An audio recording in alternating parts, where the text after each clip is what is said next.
ibara ya 21 nazungumza kila raia atakuwa na haki ya kushiriki masuala ya umma, shughuli za umma.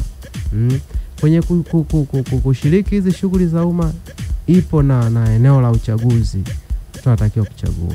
Lakini kwenye ibara ya 18 kwenye uhuru wa maoni na vitu kama hivyo, kuna mambo ambayo yanakufanya sasa uwe huru kushiriki michakato, ikiwepo kugombea au kufanyaje, lakini imetengeneza msingi. Lakini tunapokwenda kwenye baadhi ya ibara ambazo zinatupa wajibu wa kufanya, ibara kama ya 20 na ibara 26 kwanza imeweka wajibu wa kutii sheria bila shuruti. Unatii sheria ambazo zinasimamiwa na nani?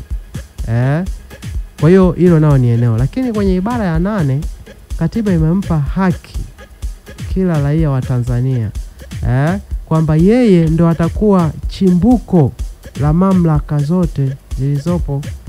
Kwa hiyo ili serikali iwepo, mamlaka yanatoka kwa huyu raia. Na huyu raia anatoaje mamlaka? Ni kupitia kupiga kura, kwa maana ya kuchagua kiongozi. Ibara ya 8. Na ibara ya 8 hiyo imempa nguvu huyu raia ya kumwajibisha anayekuwa amemchagua. Maana yake sasa tunarudi kwenye hizi sifa za umuhimu wa uchaguzi, kwamba kwenye unaposhiriki uchaguzi ni kwa ajili ya kuunda serikali ambayo mnaihitaji. Ni kwa ajili ya kutimiza haki ya msingi ya kuchagua ama kuchaguliwa.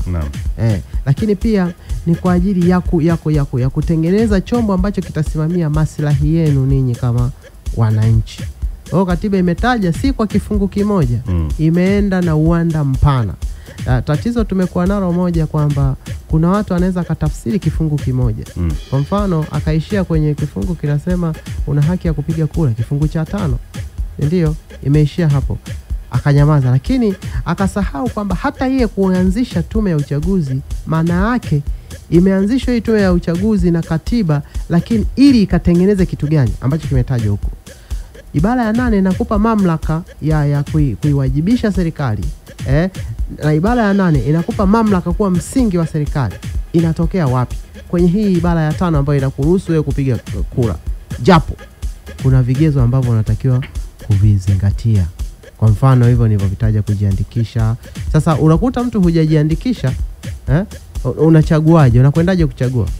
Kwa hiyo hilo ni jambo la msingi ambalo limetengenezwa na katiba yenyewe, kwamba imetoa uwanda kwenye sheria nyingine kutengeneza njia za kupita. Sasa pamoja na kuwepo kwa haki, lazima kuwe na njia ambazo lazima tupite.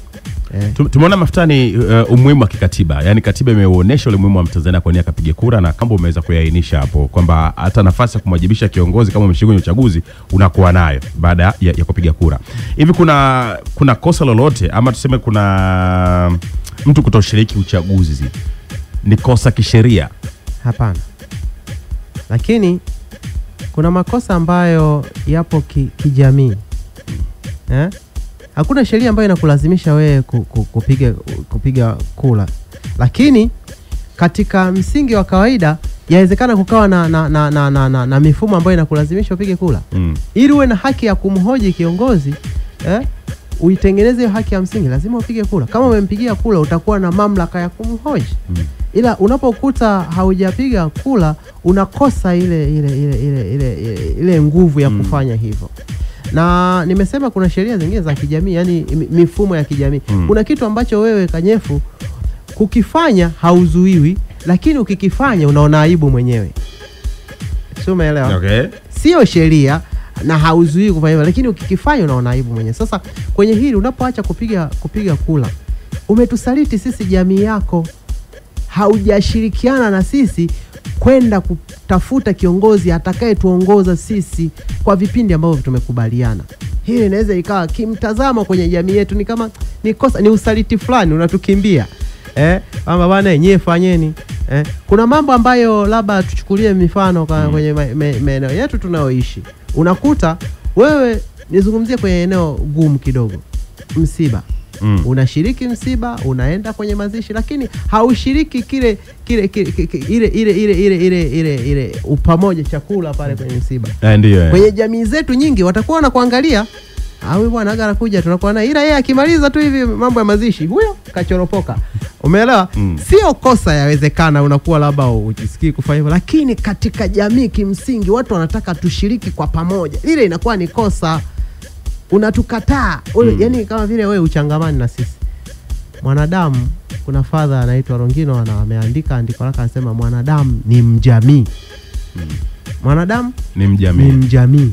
Sasa ili uwe mjamii lazima ushiriki matukio muhimu ambayo yanatekelezeka kwenye hiyo jamii, kiwepo uchaguzi.